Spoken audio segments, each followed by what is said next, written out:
Vimos las JoJo referencias en Street Fighter. Vimos las JoJo referencias en The King of Fighters. Y afortunadamente, cuando se trata de JoJo referencias, no necesitamos grandes introducciones. Así que, ya que estamos en la onda de los juegos de pelea, veamos las JoJo referencias en Guilty Gear.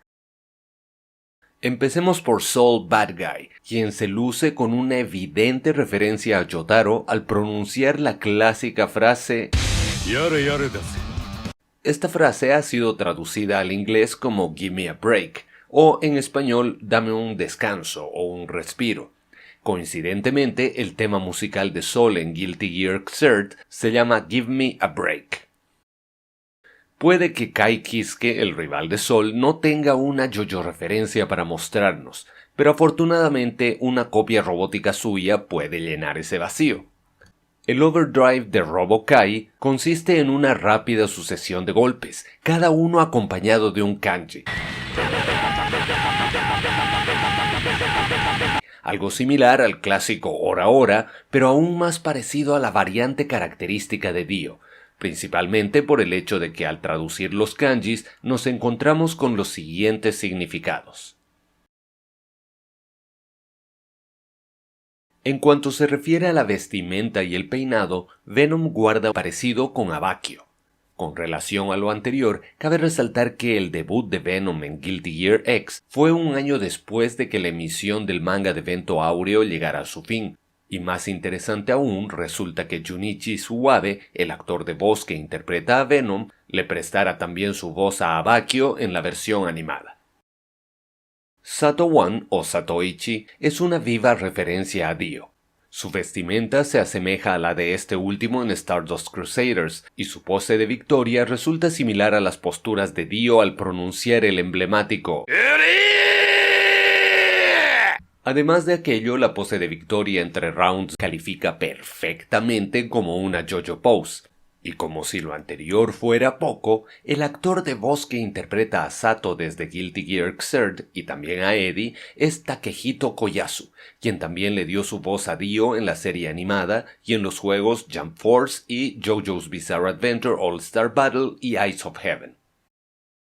El caso de Zappa no puede quedar sin ser mencionado, pues él cuenta con invocaciones fantasmales similares a los stands, en particular Rao, su invocación más poderosa, que guarda cierto parecido con Star Platinum.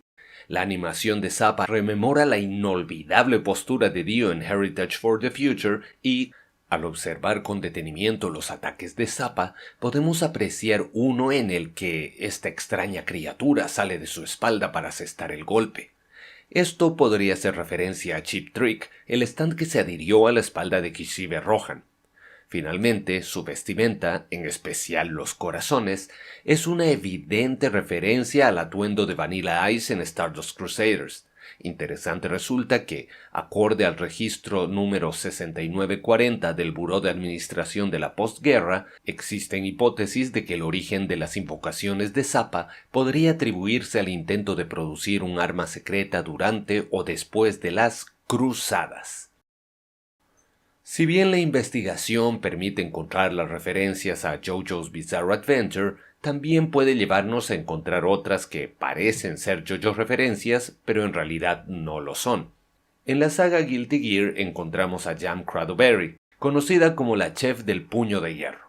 La saga de JoJo's Bizarre Adventure también cuenta con un personaje que se dedica profesionalmente a la cocina, el chef Tonio, quien hace aparición en Diamond is Unbreakable junto con su stand Pearl Jam. Podríamos pensar entonces que ambos personajes referencian a esta famosa banda. Sin embargo, el nombre de Jam Cradleberry hace alusión a la agrupación musical sueca Cloudberry Jam. Ahora pasemos a la última JoJo referencia de hoy, mi favorita, la que según yo es la JoJo referencia Requiem. One Vision, el overdrive de Axel en Guilty Gear Strive, inicia con él imitando la inconfundible pose de Jotaro en Heritage for the Future y consiste en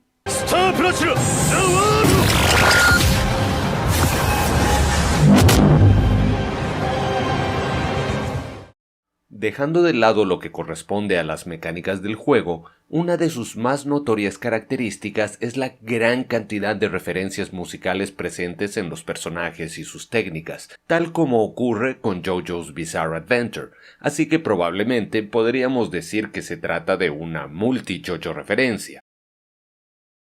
Con eso quedan cubiertas todas las JoJo referencias que encontré en Guilty Gear. Si encuentras otra, compártela en los comentarios. Mientras más JoJo referencias, mejor.